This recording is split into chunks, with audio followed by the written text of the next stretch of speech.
The Trojan War was one of the biggest wars fought in ancient Greece, involving both gods and mortals.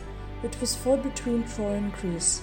It started when a shepherd named Paris came across three goddesses, Athena, Hera, and Aphrodite, and was forced to choose the finest among them by giving the goddess of his choice a golden apple. He chose Aphrodite, the goddess of love and beauty, as she promised him the most beautiful woman in the world. One day he came across some warriors on the beach who were training for the fighting games in Troy.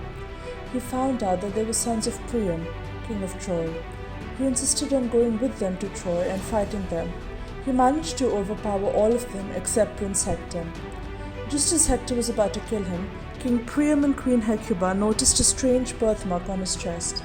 They became convinced he was their long-lost son Alexander and lovingly welcomed him back as Prince of Troy. However, not everyone was happy with his return. When he was a baby, his older sister Cassandra foresaw that he would bring about Troy's demise, thereby forcing her parents to give him away.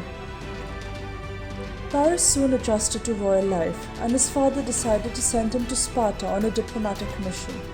Over there, he met Helen, wife of King Menelaus, and the most beautiful woman on earth. They fell in love, and Paris secretly stowed her on a ship back to Troy. When Menelaus found out, he was enraged and went to his brother Agamemnon, High King of Mycenae, for help. He was more than happy to go to war with Troy. Amongst the Greeks were some great warriors and leaders, some of whom had a divine mother or father, thereby creating a genealogical link to the gods. Amongst those most important were Achilles, Diomedes, Patroclus, Odysseus, and Anticles. They were supported by Olympian gods such as Athena, Poseidon, Hera, Hephaestus, Hermes, and Thetis. The Trojan army was led by King Priam and counted the Carians, Halizones, Thracians, Lycians, and Maeonians, to name a few, as their allies. They also had divine help from Apollo, Aphrodite, and Leto. Most of the Trojan War was a protracted siege, as the Trojan walls were very well fortified. This was because they were said to have been built by Poseidon and Apollo, who were sent to Earth as mortals to serve King Laomedon for a year after they revolted against Zeus's rule. Some of the key battles that took place were between A. Paris and Menelaus. Menelaus won and started dragging Paris across the field, choking the latter's helmet strap around his neck. Paris was only saved due to Aphrodite's timely intervention when she removed Paris's helmet strap and sprayed some sweet-smelling mist all around. B. Hector and Ajax.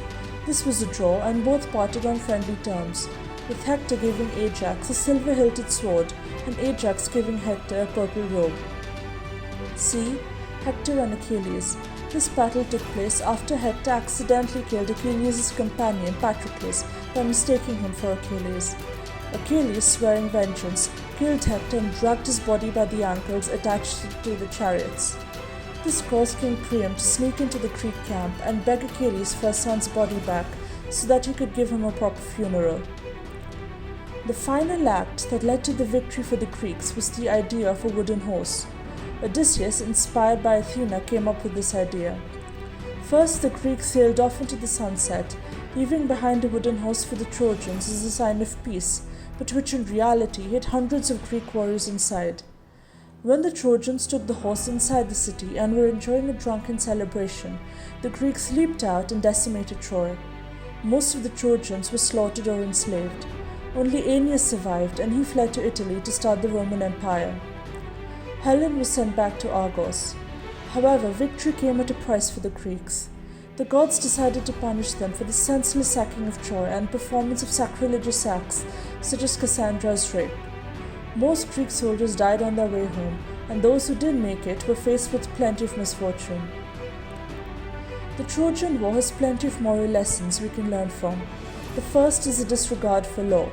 When Paris was asked to choose amongst the three goddesses, he obliged, despite not knowing the consequences. He stole Helen away from Sparta after going there on a diplomatic mission. He believed he was special and different, and above the law. This is the same belief the rich in our society holds, as they believe they can be exempt from the laws of universal healthcare and the handling of certified documents. The second is one of misplaced loyalty. The Greeks laid siege to Troy for over 10 years. After such a long time, one would think that the Trojans would get tired of seeing their countrymen die for nothing. The Trojans misplaced their loyalty in the ruling class, and if citizens of any country entertain the notion that they are actually represented by the top 10%, then they have also done the same.